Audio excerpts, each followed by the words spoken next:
Oi, oi, it's your boy, Jack Slack, Fights Gone By podcast, coming at you on the 10th of August, and we're talking about the bloody smorgasbord of fights we had over the weekend. Rise and Return, Pride Never Die, get put on 2 cards, full of all the mismatches and no-namers you could hope for. It's the sashimi, highbrow food of MMA. And then he had UFC, which was a heavyweight, middleweight, heavy card. So I suppose that was more like a Big Mac. And then you had Bellator, which was like eating instant noodles without any hot water. But plenty to talk about, and some weird news stories too. Like the big one. The big one was that Corey Anderson, actually I don't think we touched on it last week, but he, while out walking or on a hike or something like that, just fell unconscious on his face and smashed his face up.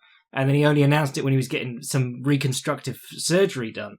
And that was really scary, because even if you know better, you still, like, subconsciously think, well, that's that knockout done, back to normal for him, he has a little bit of a rest, we come back 6 to 8 months later or whatever. No, like, he got knocked out by Jan Blachowicz a little while ago, and just the act of hiking was strenuous enough to bring about something awful. So, yeah, not great. So well wishes to Corey Anderson, and then, after that, apparently he asked for his release from the UFC, they allowed him to have it, and he signed with Bellator. So they're going to do him versus Ryan Bader, I imagine, and honestly, I thought they already fought, because, that's the light heavyweight division in a nutshell. But apparently they didn't even, someone was telling me they didn't even overlap in the UFC. I can't believe that is true.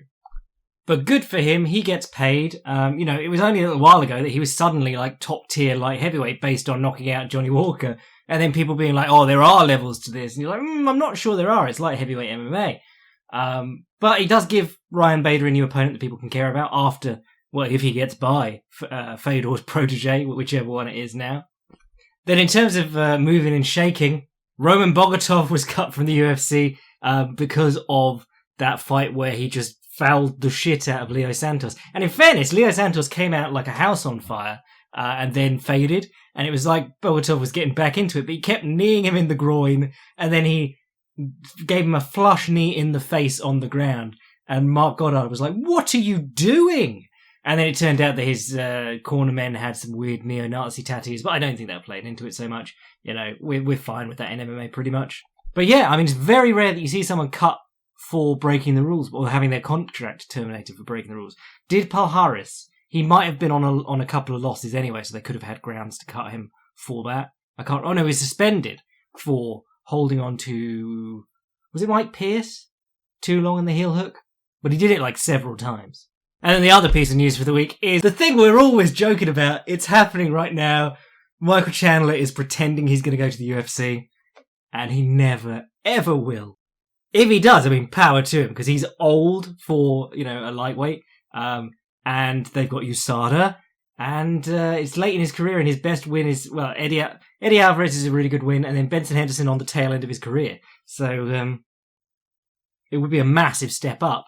But we'll talk more about him later. I just think it's funny that people are still going along with it like they did the last 3 times he did this.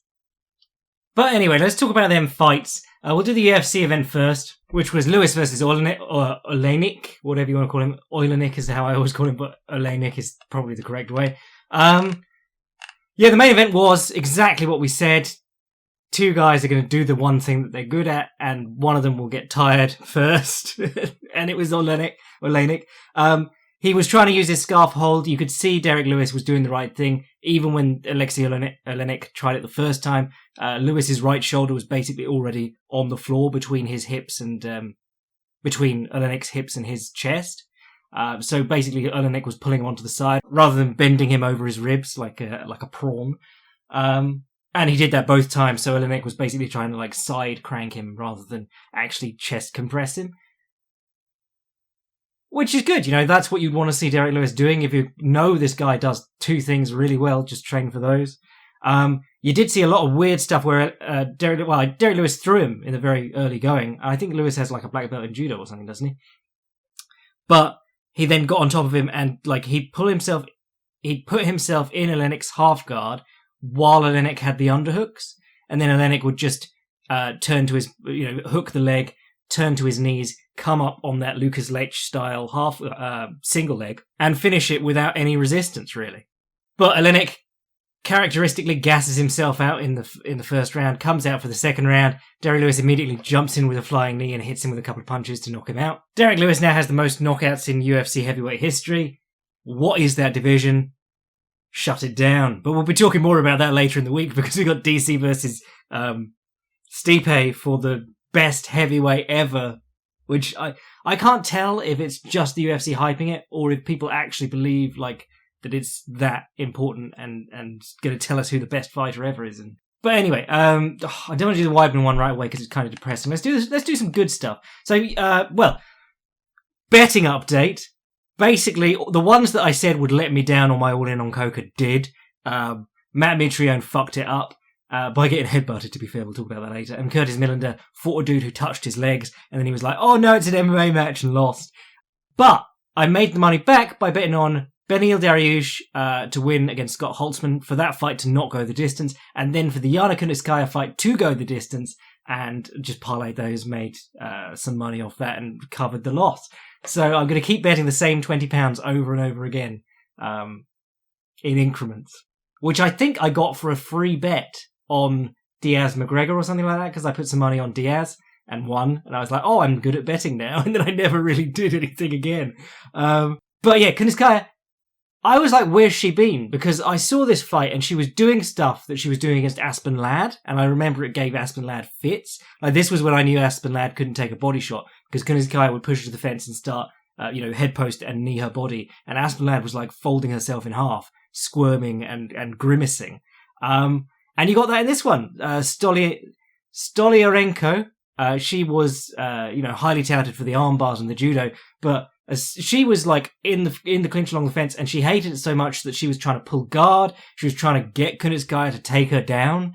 And then in the third round, she applied a lockdown half guard on one of Kunitskaya's legs while they were standing and tried to dive in on the other one, and then actually pulled herself back to full guard and rubber guard, which is a Eddie Bravo sequence that he does sometimes if you ever watch him roll, or his Master of the System? His show that he does every few weeks on his website, which is good fun. But like, he'll do sequences like that. He'll get the lockdown to transition to the full guard and to the rubber guard. And she did that really well, I thought, but she didn't, if you are not going to armbar someone with your head against the fence if they're good.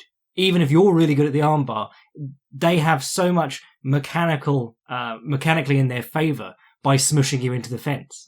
It's very, very hard for you to do it unless they really fuck up. Like, if you remember Yair Rodriguez versus Frankie Edgar, Yair Rodriguez had been throwing stuff up from his guard. Everyone was like, oh my God, he doesn't even care if you take him down. You know how every few months someone will come along who's good at striking and will throw up wild submissions from their back. And people go, oh, he doesn't even care if you take him down. However, I'm going to say that about Charles Oliveira in a couple of weeks. But Edgar just pushed him to the fence, put his head against the fence, tripoded up, and he couldn't throw up an armbar because Edgar's own head was against the fence. He couldn't get his leg over. So Edgar just punched him in the face. And that was the other news of the week. Yair Rodriguez dropped out of the fight with Zabit. Everyone in the division was like, I will take this short notice fight against Zabit. And Zabit was like, why will no one fight me? I am the most ducked man in featherweight history. While Ryan Hall cuts himself in the corner. But anyway, back to the fights. Yana Kunitskaya, brilliant job, posting the head, hitting the knees, and she hadn't fought since Aspen Ladd. So, like, she could be doing good stuff in that garbage division if she can stay healthy and keep fighting. But I was thinking this during the main event with Chris Weidman. You are such a strong guy. You're good on the feet, or good enough on the feet, but you really fade. What you need is like to adopt a style that involves you hitting the guy, but making it hard for them to hit you. And the most logical way to do that in MMA, especially if you're a good wrestler, is to clinch fight against the fence. John Jones does marvellous stuff, standing dudes up against the fence and hitting their body, because they can't hit him back with anything like the power that he can. He's in his stance, he's driving them up. Their feet level, legs straight, hips up. No way to generate real power, even if he steps away. They have to get back in their stance first. I thought Tim Means and Staropoli had a decent one. Tim Means was doing some nice work trying to slip outside the right straight and come back with the left uppercut as a southpaw. Haqparast had a good fight too. Beneal Daryush saved the card, and I said this earlier in the week. I tweeted, thank you, Beneal Daryush, for saving this card, because he was the only thing I was really looking forward to, and then he was great. I think we're at the stage where Beneal Daryush is going to start getting towards the top contenders again, or getting good fighters again, or like really good fighters. Sorry, anyone in the top 50 lightweights in the world is a good fighter. But I'm seeing a lot. He looks a lot more hittable nowadays, is what I'd say. I mean, he's been dominating these last few fights, but he's been getting hit a lot. And he's a little bit more reckless than he was at his best, I think. He was really... If you watch him against Edson Barbosa, where he runs Barbosa ragged, were it not for that flying knee from Barbosa, this guy would have been in title contention a long time ago. Because he ran Barbosa ragged, made him look like absolute garbage, and then Barbosa managed to time a flying knee because nothing else he had been doing was working. But if you watch him against James Vick, he just slapped him around. I mean, it was weird that he drew with Evan Dunham back in the day, but yeah, he's really, really slick fighter. And you see that now, like, even though he's getting hit more and he seems a little bit more reckless, or at least maybe he's slowing down a bit, reaction-wise, he's still very slick, like as a grappler, and he's very clever as a striker. He's very interesting because he's one of those guys who came up with Rafael Cordero, and he realized quite early that getting on offense made his job a lot easier defensively, and I think that's something that happens a lot to Cordero's guys because he does a lot of that hard sparring. If you watch those videos of like Vandy and Verdum going at it back in the day. But Daryush was always like not as slick as RDA, who genuinely was like the legitimate article on the feet, but not as like sloppy as say Verdum. He always was quite crisp and technical. He managed to really make use of the body kick well, use the left straight and left and loop it too, and he could really catch guys out with that. Added a jab to it, which drove Edson Barbosa nuts. Then he really does good stuff reaching for the double collar tie. I mean, he got cracked reaching for it in this one, but he'll do things like throw the left overhand and jump into the left knee and then grab the head on the way down. Very creative. And then his grappling, being a grappling savant, he got his black belt in 5 years or something, but he like his big tournament wins were like at purple belt, he was going even with Crone when Crone was like the hot thing. But it's very easy to lose sight of that if you start working on the striking, and particularly if you get good at the striking. And in his recent ones, he's really been doing a good job of making it work in with his striking. And of course, applying the wrestling, because that's something you don't, coming from a gi jiu-jitsu background, you do not get great at wrestling. You get passable at wrestling, but you don't get great at it. And particularly cage wrestling, because, that's a whole thing of its own. And he's doing really good stuff against very accomplished MMA fighters, still against the fence, hopping on their back, doing good work from there. So Beneal Daryush, just a lovely man. Cannot recommend his fights enough. Yeah, watch it. If you hadn't watched any of the fights from the weekend, that's the one you want to watch. Kevin Holland versus Joaquin Buckley was good. Really, Kevin Holland did a fantastic job of making this guy fight much harder than he needed to, or should have been doing, by smiling at him, by shit-talking, by, nodding and saying things after every time Buckley ran at him. And then Buckley, you could hear him panting within the first minute, because he's shouting on each of his punches, trying to kill Kevin Holland each time he steps in. And he really lost track of what he should have been doing. The guy was struggling to close the distance without eating a knee or an elbow, or Holland stepping away, and he threw 3 low kicks in the entire fight, connected on all of them. And you're like, kick his legs, get him picking up his legs so that you can move in on him without him backing off. But basically, Kevin Holland had him reaching, running, trying to get him, and then any time Buckley made a charge and then just waited a little too long afterwards, to catch his breath, Holland would just snap him in the face with was it a left straight, right straight, whichever one was the southpaw. But, and he'd hurt him or drop him. And the knockout was gorgeous. Obviously rough for Buckley because he took this fight very, very short notice. Was this his UFC debut? But Holland was prepared for a fight last weekend. So, bit rough for Buckley. But that's the thing we're doing. You're going to get these chances as a fighter now, where you don't have to fight through the Contender Series or whatever, to jump onto a UFC card and steal the show, because there aren't an awful lot of names on these cards either. And on that subject, actually, Justin James did just that against Frank Camacho a few weeks back. Comes in against Gavin Tucker. I hadn't seen Gavin Tucker in a while. I don't think anyone's seen Gavin Tucker in a while. He came in against Sam Cecilia. You're breaking my heart. You're shaking my confidence daily. And he pitched a shutout. Sam Cecilia didn't land a punch in one of the rounds or something like that. But then he lost that decision to Rick Glenn. And he's had a couple of cancelled bouts. Just hasn't been around basically since late 2019. Comes back against Justin James. Got a big beard and twice as many tattoos as the last time I saw him. He looked great, southpaw double attack, not even southpaw double attack, he's done a left high kick, left body kick, left front kick to the body, beautifully. They both use the Dustin Poirier shift, as from the open guard, you throw your rear hand as a straight, then you jab with it as you step through and throw what is then your rear hand after changing. And they both were using it with the uppercut too. James dropped him with the step through uppercut in the first round, and then Tucker was doing it for the rest of the fight. He was hitting the body well, he was using elbows well, he used the Muay Thai elbow, the punching straight forward elbow. I think I've heard it called the Rhino elbow too, but it's like an up elbow, but you go forward. Muay Thai does it a lot, and the reason they call him the elbow zombie is because that's like his go-to, but he throws them all the time, and by throwing his shoulder so far forward, he often throws his head up in the air too. So he's kind of like a kill or get killed kind of fighter. But Tucker also threw the Haggerty elbow. I think they call it the hammer elbow, but, basically the 12-6, but forward. He looked really good. And when he had his man covering up, he was digging into the body, he was looking for elbows, he wasn't wasting too much time.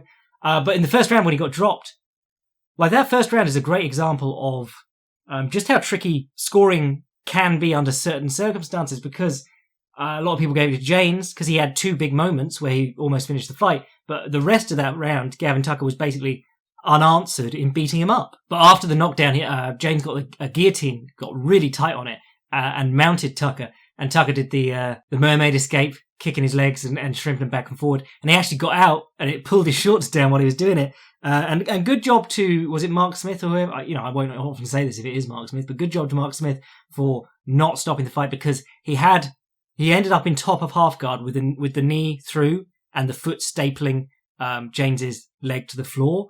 And if you change that position, it's going to be a lot harder for Tucker when he gets back into it. You could put him back in what looks like the same position, and it could be very different. Once you've got that staple, you've got the leg stapled to the floor, you've got a limited amount of time to work, which is a very good position. But they didn't stop to pull his shorts up, and he stepped over to mount almost immediately and got the head and arm and almost finished from there. It was awesome. Great fight. If you've not seen that one, could have been fight of the night.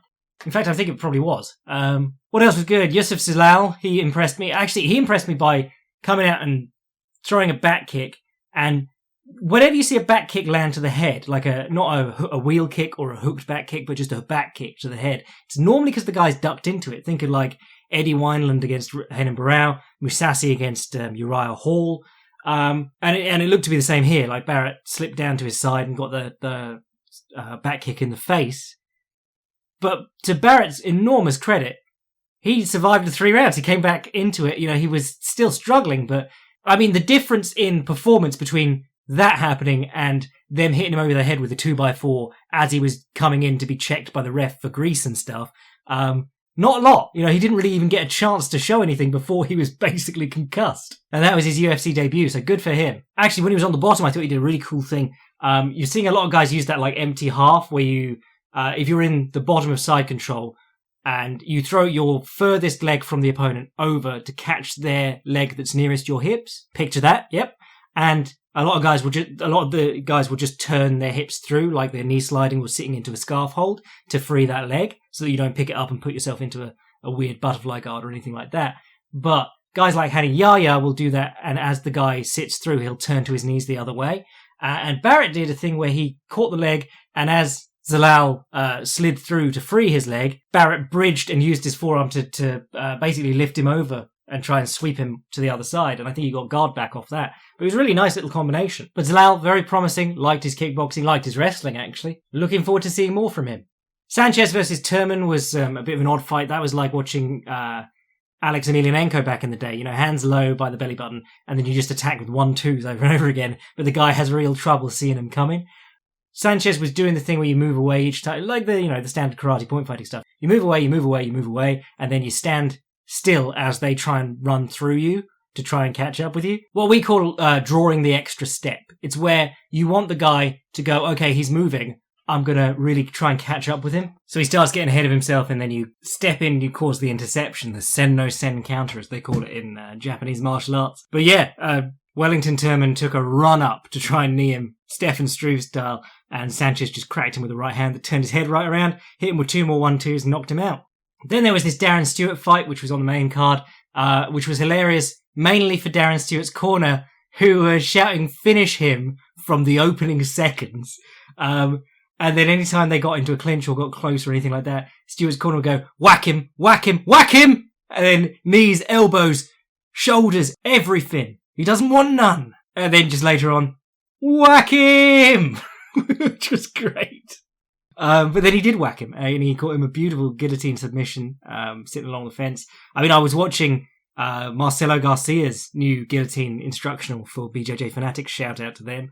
They didn't give me it for free. I was watching that earlier in the day, and it was pretty similar. Some of the stuff that he did, like the way he sat down on it. I mean, I'm not super hot on Stewart, but he's in there getting the wins. And then the final depressing middleweight fight was Chris Weidman versus Omari Akmandov. And again, Weidman looked good for the first round. For the first round, he looked technically superb, and then he hits a wall. And luckily, Akmandov is not a great finisher, so he had a shit second round, and then came out for the third round and dominated again. But Weidman, I think he thinks it's the weight cut that's, causing him to fade so hard in these fights, because he went up to light heavyweight and just got smoked there. I don't know. Maybe he just needs to lose some muscle, and fight as a smaller 185er. Maybe, at this point, you've got to just think, I've got to work on keeping myself safe and being able to do the things I do for 3 rounds. Because again, he's so technically crisp for a middleweight. He got a decent jab, decent boxing, brilliant in the clinch, brilliant on the ground, one of the best guard passes in MMA, real submission threat from many positions, great along the cage. But yeah, he just fights in ways that don't seem to accentuate that. I mean, if I were looking for a new style for Weidman, I'd be doing what Big Nog did. When Big Nog was entering the end period of his career, he started just pushing people to the fence, coming in with the big 1-2. If he hit him with a good right hand, great. But at least they weren't coming back on him because he was smashing into the clinch, and then he'd get the underhook and the head pin and just pity-patter them. But it's Weidman, he's good in the clinch. He could be looking for knees, looking for single collar ties, looking for elbows, hitting the body, and throwing in the takedowns to make the guy work, pick up a single, just have him hop around a bit, put him back on the fence. But actually, in this card, I thought it really showed how the game is evolving wrestling-wise, because 4 or 5 years ago, the guys doing the high crotch takedowns and snatch singles, reaching for the leg, or changing level and putting the head outside the hips and grabbing the single leg with the head on the outside, those were 2 pretty rare things. I think with the snatch single, people thought come on, you've got to set it up. Where it turned out that by getting people into boxing more, the lead leg ends up more out there and people aren't as ready to pick up the leg as you reach out. And if you do it like the Iowa State way, they like to grab the 2 tendons down the back of the knee with their hands, with their fingers, dig them in behind to catch the snatch single. I mean, it's the thing you see Weidman doing all the time. He was ragdolling Mousasi with it. He just because Mousasi stops a good takedown and has good judo. But Weidman would just grab his leg and swing it across his body and throw Mousasi to the floor. And you see Cormier doing that too. You see Stipe doing it too in the heavyweight division. But also dropping on the high crotch, and Weidman did that in this fight. Obviously, Cormier is very famous for the high crotch. Habib almost exclusively looks for the high crotch rather than the double. And he likes to head fake and then throw his head outside so that the guy comes back with a knee or an uppercut. The reasoning is people didn't used to like the high crotch or the head outside single, whatever you prefer, because one, the back take is there, and the crucifix, not so much an issue right now, but guys will get good at that eventually. In grappling, the crucifix is a big problem. Benson Henderson shot a head outside single on Rodolfo Vieira at ADCC in the absolute division, because Rodolfo Vieira is Benson Henderson if he ate another Benson Henderson in weight. But yeah, he turned that head outside single immediately into a crucifix, and that was it for Benson from there. But the other one for MMA especially is the guillotine. The guillotine is right there. It's not an issue in wrestling, of course, but because your hands are on the leg, the guy can go straight under if he can get under your chin, your hands are occupied otherwise, and he can start attacking the choke. And it's a real quick thing. If you get it on, it's on. It's very hard to peel someone's hands off your throat on a guillotine if they've already got it in position. But guys are getting really good at shooting these high crotches now and finishing high crotches with their head up and really denying making it hard to go over the back of the neck, which is why you'll hear a lot of coaches say head up when you shoot, because if your head's down, and it doesn't actually matter that much in wrestling because the guillotine's not a thing, but if your head's down, it's a lot easier to wrap over the back of the head. Whereas if your head's up, you've got nerd neck and the back of your neck's touching your back, basically, it's very hard to wrap over the top. You can get your wrist on the front of the throat, but you can't get over the back. But the reason I say that is because not only did Weidman do this, but I think Tucker hit a high crotch, Barrett might have hit a high crotch, but Casey, Ali Al-Casey, didn't listen to that one with the commentary on, which we'll moan about later. But in his fight against Rivera, both of them hit high crotches, both of them reached for snatch singles. It was a really entertaining fight, that one, actually. Split decision for Rivera, but I would call that, if you like a good technical fight, that was pretty bloody good. They were going back and forth. Casey kept taking him down with nice snatch singles and high crotches or trips from the clinch, and then Rivera would get a butterfly hook in, work back from butterfly half, hit the stand-ups.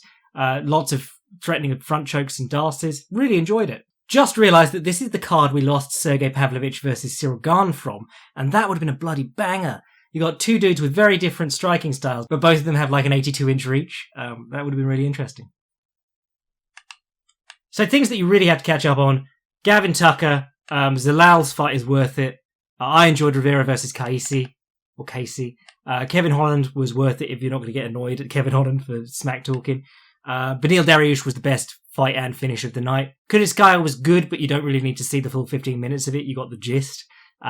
Stewart was funny because of his corner. Weidman versus Akmandov was kind of depressing, but had moments. And then Lewis versus Olenek, you only really need to watch the highlights that they put up on Twitter. So what else did I watch this weekend? The Bellator card was on. It was okay. They've added Josh Thompson to the booth. Not only did I fix their matchmaking by podcasting about it, but I fixed their booth by complaining often enough and drawing attention to the fact that a third person in there would make it less shit. It was slightly less shit, but it was still shit.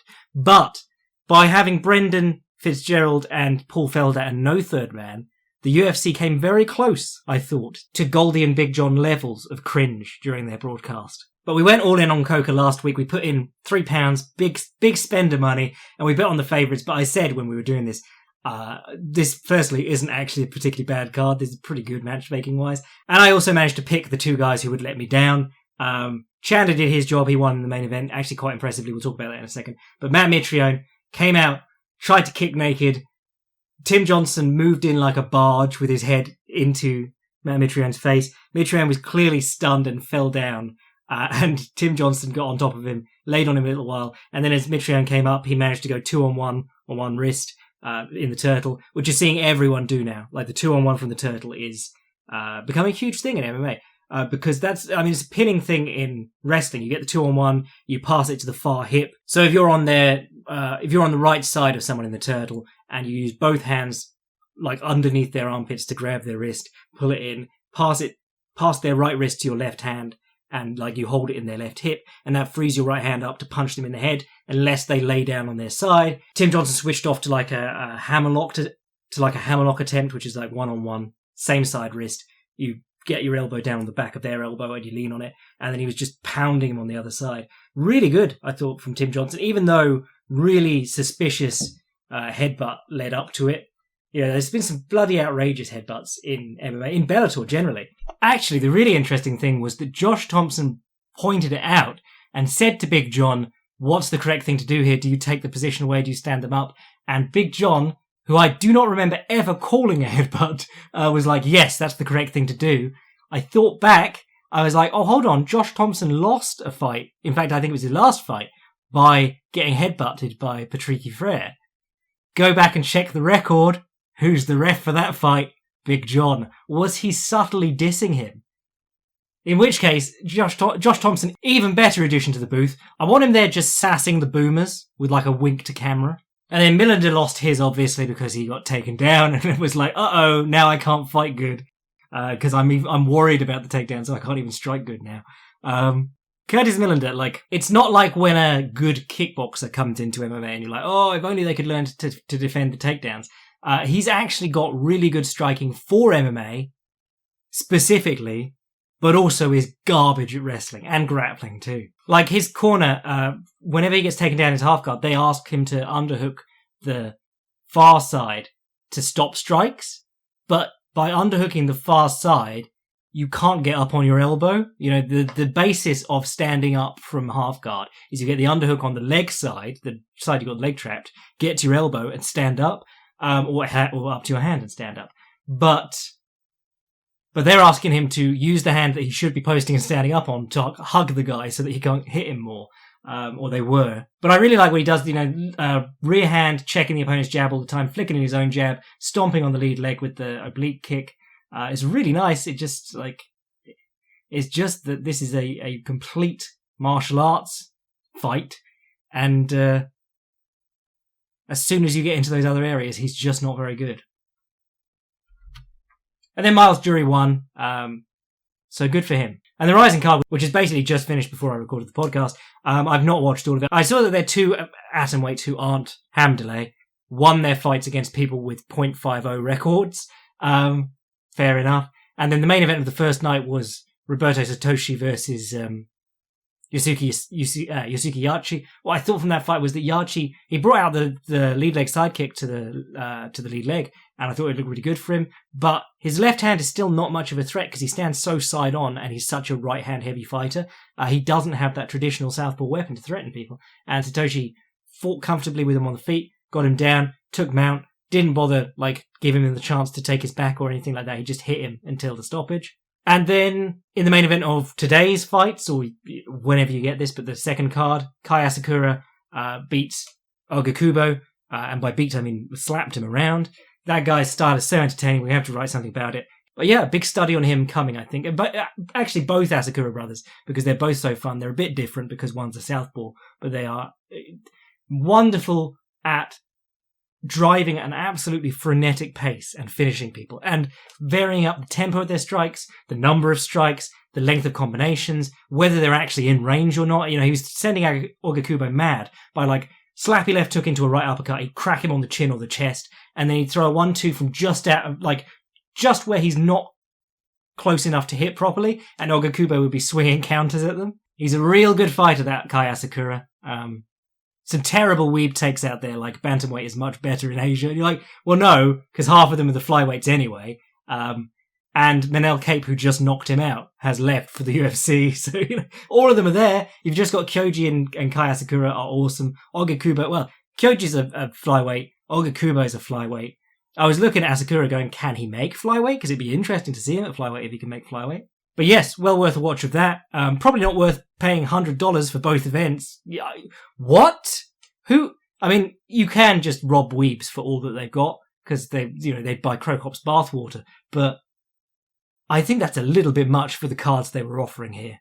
And I say that as someone who thinks that every UFC pay-per-view ever has been overpriced. But let's do a question and then we'll get out of here till later in the week when we do the previews for next weekend's events. Hi Jack, I was wondering your thoughts on a Leo Santos versus Beneal Daryush matchup in a battle for the most underappreciated boy in the lightweight division. Also wondering what are some matchups you would like to see regardless of organisation. Tony versus Habib not included. Really like your work, appreciate all the effort you put into your content. From Chris. Leo Santos versus Beneal Daryush. Banger, mate. But there's a few guys at lightweight that I would love to see in any combination. So if we talk getting towards the top end, I think Beneal Daryush and Leo Santos versus each other, great fight. I think Beneal Daryush versus Islam Makhachev. Oh yeah. Especially because that'd be very awkward because you've got both the guys who benefit a lot from being southpaws and using that sort of measured southpaw kicking game sometimes. I've been waiting for Diego Ferreira versus Islam Makhachev for ages. Or Diego Ferreira versus anyone. Diego Ferreira versus Leo Santos. Diego Ferreira versus Beneal Daryush.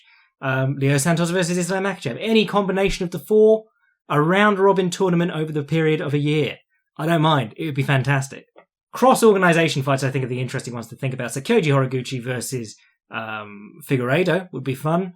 Kyoji Horiguchi versus... I'd really like to see Kyoji Horiguchi versus Joey B, because that would be a real test on whether Kyoji Horiguchi's wrestling is that much better. Because I think the best sort of wrestler we saw him in against was Ali Bags. And then he went away and was fighting in a ring, and it's all a bit different and worse quality of competition.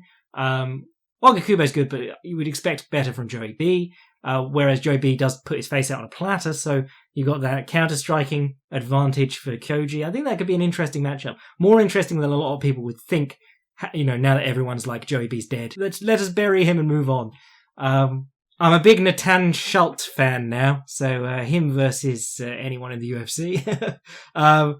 Lance Palmer versus a good lightweight, just so we could get him finished and not have to talk about him anymore. Michael Chandler coming over.